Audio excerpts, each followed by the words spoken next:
Hello everyone, and now welcome to Game 2 in a series between Juan and Yumiko. Game 2 taking place here on Turtle Rock.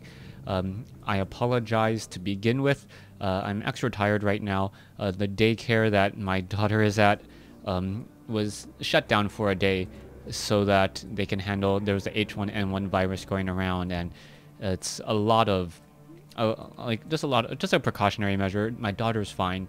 I'm just extra tired from having to take care of her and go to work and take care of all these things as well. So I apologize if the game is not up to snuff, or if the casting is not up to snuff, as we see Juan spawning as the gray undead here at the 4 o'clock position.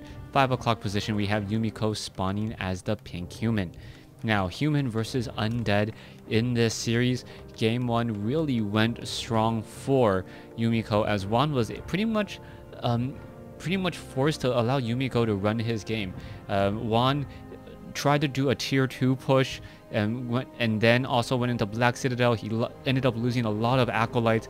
It just didn't make a lot of sense. We can see a militia now running across the map. Will be able to scout out his opponent, both sides knowing where the other player is. And with this, normally the games are shorter. Militia being able to put down a lot of pressure. But a key question here that we're going to have to keep track of is whether or not Yumiko will be able to expand into this location. This location is going to be rather difficult to try and take an expansion. It is very much exposed, and because it is so exposed, it does force a lot of towers, and just the potential of getting creepjack is rather high.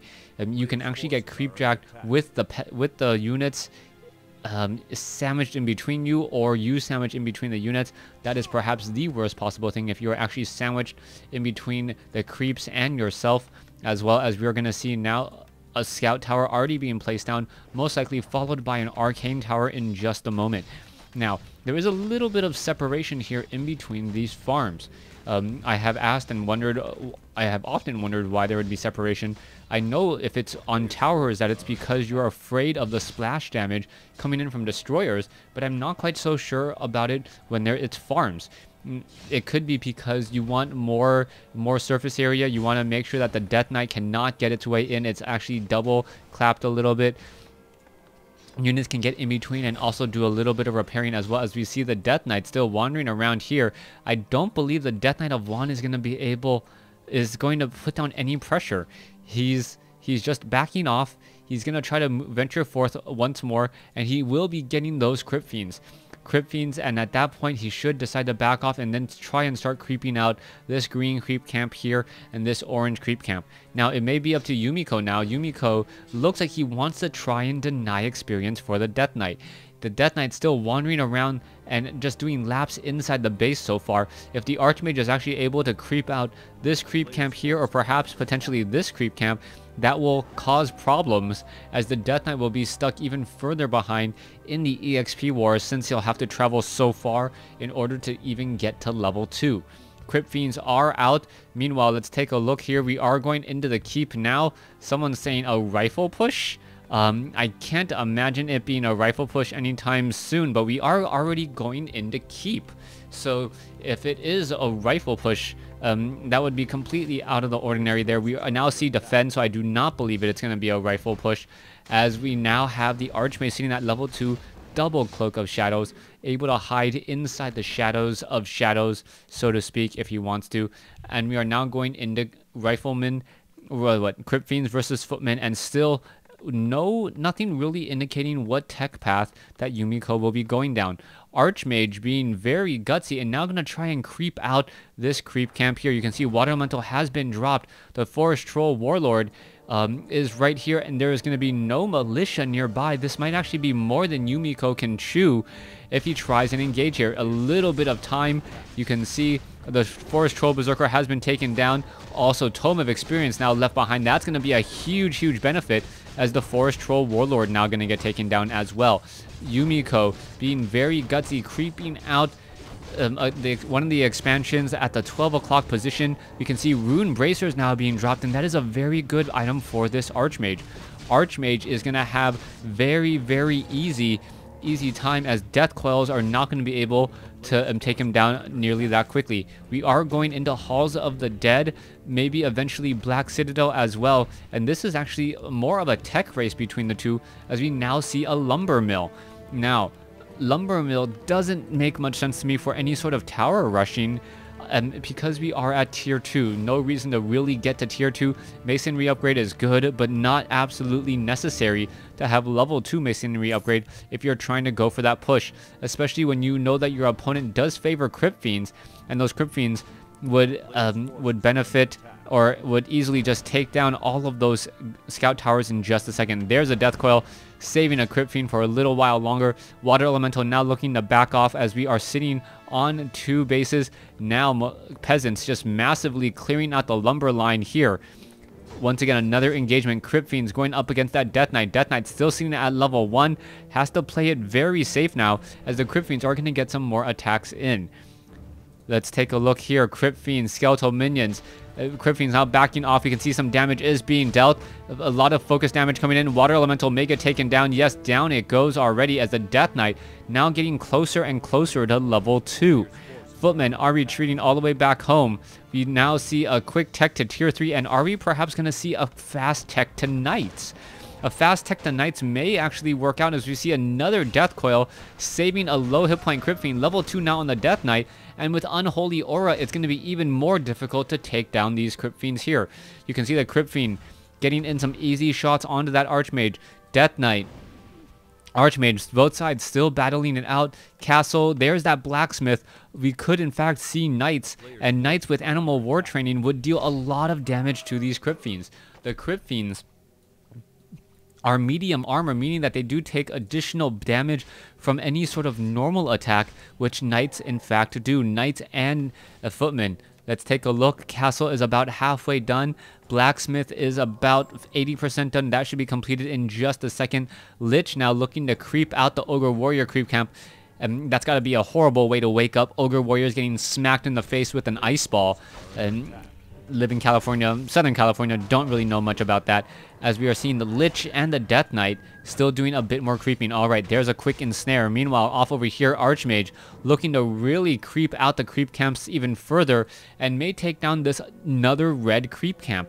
Drop a level 2 water elemental. Staff of teleportation does get the Mountain King nearby. All the rest of the units are now coming into play. There's the water elemental tanking a lot of that damage. Archmage sitting at level 3 does have level 2 water elementals, as now the Troll Warlord does get stunned for a little bit. Archmage keeping his distance, making sure the Mountain King gets all the experience that he needs. Most likely just shy of level 2, will be able to make it in just a moment. Meanwhile, Juan is clearing out the Gargantuan Sea Turtles, and the Gargantuan Sea Turtles will fall rather quickly to the focus fire of 6 Crypt Fiends. Now, the Gargantuan Sea Turtle does also deal a lot of damage, but it is just chaos damage. It does deal full damage, as opposed to, I believe, 50% bonus against the Crypt Fiend's medium armor. Alright, Footman, Mountain King, Archmage working together. Level 3, level 2. We now have Workshop, Griffin Aviary, and also a Barracks in play. No Animal War training as of yet. Death Knight making another move in, and now creeping out the center creep camps. If the creep camps do fall here, Juan can actually get a lot of potions and come out ahead. Potions of invulnerability, potions of greater health, 500 hit points, 15 seconds of immunity. Always very nice, as we now see Juan finishing off this last sea turtle here. Meanwhile, the Mountain King and Archmage doing overtime, trying to finish up all of these creeps. We're going to see that the Death Knight may try and creep out of this creep camp here. There you go. Skeletal Minion does get ensnared. Down it goes. And the key question will be, will Yumiko come across this here in just a moment? Footman, Mountain King, Archmage is purposely backing off to not give any additional experience. And we now see the Ogre Magi down to 150, 74 hit points, 8. There it goes. Level 3 now on the Lich. Boots of Speed given to the Death Knight, as the Death Knight also has a potion of invulnerability. There's a Holy Light, followed by a Death Coil. Where is the rest of the fight? The Lich with the potion of invulnerability. Will it be able to get away in time? And what is going to be happening here? There is the town recall. There's a teleport heading all the way back home, as Juan sitting fairly comfortably as we are now going into Temple of the Damned and Banshees. Alright, I'm not exactly sure how he knows to go Banshees. We are going into Siege Engines and also Cloud for Dragonhawks, and if the Clouds are able to be cast on all the Nerubian Towers and also the Black Citadel, those Siege Engines will simply walk into the base and destroy it. There's no real source of damage that can be utilized in order to take those down. Perhaps Meat Wagons, that is it, as Siege Engines do have fortified armor. Mountain King, Dark Ranger, both sides are engaging. What's going to be happening here? Paladin caught in a very, very bad situation. What is happening next? Crypt Fiends are nearby trying to deal some damage onto some of those perhaps units. You can see there is a silence as Dust of Appearance has been cast, and now what is this one poor Crypt Fiend going to try to do? It gets taken down. Now, their destroyers are up in the air, going to be dealing a little bit of damage. There's some Devour magic devouring that water elemental, and are we going to see it once more? All right, Obsidian Statue taking a lot of damage, and Absorb Mana could be coming into play. The Obsidian Statue has plenty. Oh, there it goes. Now jumps into the air. There's a Death Coil to save it, and beautifully done as another Devour magic comes in. All right, all of those units are going to get taken down. Oh, Staff of Teleportation, not good enough as Yumiko... Oh my goodness, Juan getting the quick kill, and now things are turning around. Juan doing a great job, and what's going to be happening next as our Gargantuan Sea Turtle or Giant Sea Turtles are now falling. Two Sea Turtles are now down. Perhaps he's going to try to creep out to this red creep camp. That is the last red creep camp left, as we now see Yumiko engaging with Siege Engines. We need to see some Meat Wagons now being added. We are also taking a look off over here. The Death Knight creeping alongside the Lich. And where is that Dark Ranger? Dark Ranger nowhere to be found. Did it get taken down earlier? Yes, the Dark Ranger was taken down. It is now back out on the field. But the Death Knight will be sitting at level 5 Crystal Ball Tome of Knowledge. And now a quick reveal. Is it gonna? What is it going to reveal? Dragonhawk Riders now coming in. We can see Cloud now being cast. And this is potentially huge. You can see the Siege Engines engaging. Meat Wagon trying to come back over. This is bad, bad news. Cloud shutting down the aerial defense, excuse me, as my camera slips there, as the Meat Wagon looks like it will get taken down. There it goes, and now Acolytes offering some additional repairs. All right, Dark Ranger now coming in, Staff of Preservation, Yumiko saving his own Siege Engine, as the Siege Engine now getting transported all the way back here. Yumiko is going to be in a little bit of trouble, though, as Yumiko does have Siege Engines, but he has no way to get this out, perhaps taking down this tree eventually. Dark Ranger, Death Knight, Crypt Fiends, Banshees now coming out. Do the Crypt Fiends have web? That is going to be the question, as more Crypt Fiends are being added. Web is going to become very, very important, as we now see Acolytes, or a Cloud, now being cast across all the buildings as the Griffins going after those Ghouls. Ghouls going to take a bit of damage, as the Griffins are now backing away once more. Crypt Fiends now still being trained. One Destroyer should be pretty much be enough to handle all the Crypt Fiends in the world, as the Destroyers are in fact magic immune, but then again there are a few Dragonhawk Riders out there. One Destroyer off at the 10 o'clock position. That is a strange place for it to be, as the Banshee now making its way off to the north here. Perhaps what are we going to see? We can see more creeping coming in. Yumiko sitting with 3 Griffins, 1 Dragonhawk Rider with Animal War Training. The Paladin now trying to get up to level 3. Will get a little bit closer, but now needs to pick up the Gloves of Haste. Meanwhile, the Death Knight now engaging the hardest creep camp, or the other hardest creep camp on the map, may actually have stronger items throughout the rest of the game here. Ogre Lord now going to get taken down. You can see there is one Obsidian Statue here. Still has this Destroyer off at the 12 o'clock position. Not quite sure what's happening at all, as I'm not quite sure who laughed there. What was that? Two crystal balls, not going to be useful at all. Now as we see the Scroll Town Portal now coming into position, is it going to be enough? Massive repairs now coming in, damage being dealt, and down goes one Dragonhawk Rider. All right, the Acolytes working overtime trying to repair. 280 gold. You have to pay tax on items as well, and we now know that Juan is currently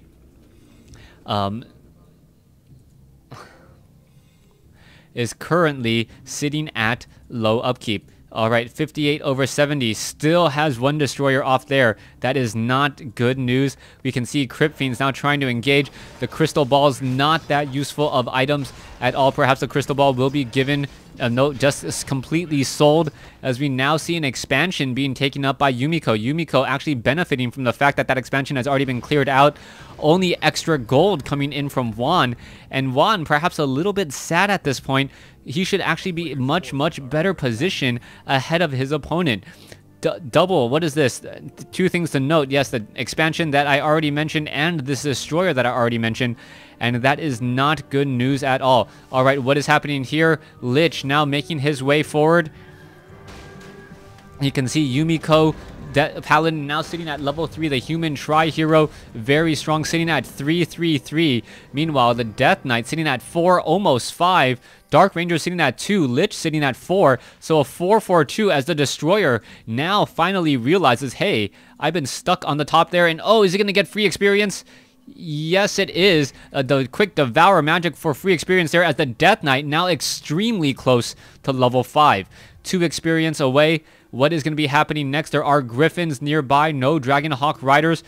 Do these units have web, anti-magic shell to protect? And what is going on here as the unit's still trying to give chase? Banshee now trying to come up here, and the Banshee with anti-magic shell is looking to be a very strong investment, as the Griffin Riders are not going to be able to deal any damage whatsoever. Let's see, more units, and another Obsidian statue now making its way into position. The Griffins now doing a flyby of the Gargantuan Sea Turtles. What are we going to have here? Why engage? This is a horrible time to engage, as there we have it. A little bit of Devour magic, more damage being dealt. And does the Paladin pick up the item? I do believe so, but the Death Knight now gets to level 5. All right, Mountain King sitting at level 3. Paladins picked up a pair up of Vitality, extra hit points. And now in comes more units. Ghouls falling apart quickly to those Griffin Riders. And you can see the Griffin Riders now going after the Acolytes. This is not good at all. All the Obsidian statues are away. And what are they going to do even if they get down here? We can see Water Elemental down to 17 hit points. What is going to be happening next as the Archmage now sits at level 4? Yumiko running around with Siege Engines. This is a bit of a pickle. We are now at 62 over 50. No more Acolytes, meaning no more ways in order to summon buildings or do any real damage. All right, if this does turn into a base race, what's going to be happening next as another Ziggurat goes down 61 over 40? No gold, no ways to get any or train anything, and this is going to be absolute abuse coming in from Yumiko. Yumiko knowing that the Undead is unable to really do anything about this type of strategy. Yumiko also having a whole bunch of, or having his own expansion already up and running. What's going to be happening here? There is the engagement. The Destroyer taking a bit of damage, and now we have a couple of these Siege Engines who do not have the barrage yet. They will have it momentarily, and then they will be attacking against those Destroyers as well. What are these Destroyers going to do? The Destroyers could perhaps try and take down all of these guard towers rather quickly. That would be an important and easy feat at this point. Not quite sure why he isn't doing that yet. Crypt Fiends now continuing this push, and all that needs to be done now by Juan is defend. Yumiko, if he just even moves out with these Siege Engines, should be in a very good situation. There's the Archmage, there's the Mountain King, there's the Paladin, all sitting back, working together. Obsidian statue has kept the armies alive, pretty much ready to go. And what is going on here? Arcane Tower getting in a little bit of damage, as the Death Knight now may try to make another move in. No, this is not working. Yumiko just losing farms against the Crypt Fiend, and I don't know what Juan's strategy is at this point. You can see the Lich does have a fair amount of hit points. You can see the Lich just backing off over here. And what is going on next? Perhaps going to try to focus down some of these guard towers. The guard towers may actually start falling if the Crypt Fiends decided to focus them down. Coming back off over here, there is one ghoul currently harvesting lumber, and that is it. As we're now going to see an engagement. There you have it. There's some of that attack there, and wow, a lot of damage being absorbed by that Destroyer. The Destroyer needs to get healed back up or attack from a different side. There you go. There's the Death Coil healing it again. And are we going to perhaps see these towers get destroyed? Yumiko losing one tower already, Down it goes. No arcane feedback against that Death Knight. Death Knight needs to back off here. And what was that? Oh, Stormbolt, Holy Light for a quick kill. What talk about a very, very nice 1-2 combo there, as more damage is being dealt still. All right, Siege Engines now making their way over. They do in fact have Barrage. Is it going to be enough? Farms do not melt down, as we see an Abomination now taking a lot of damage, now trying to back away again. Here we go. Griffin still engaging here. It looks like Juan is just trying to hold on ever so barely in this best of 5 series, and things are just not looking good. Juan now looking to back away once more. Yumiko continuing this engagement, and what's happening here? Juan just holding position, trying to push forward.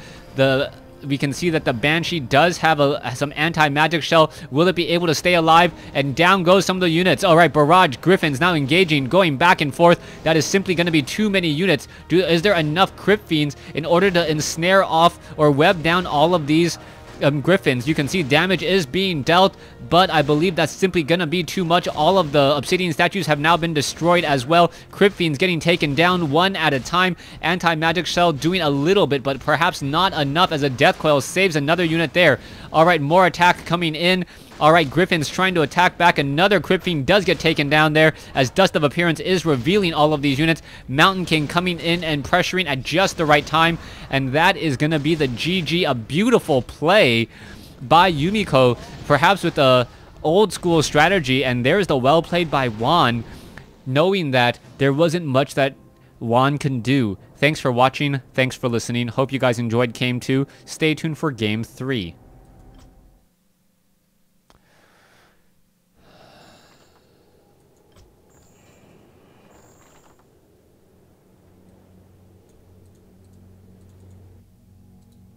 Oh, what am I doing?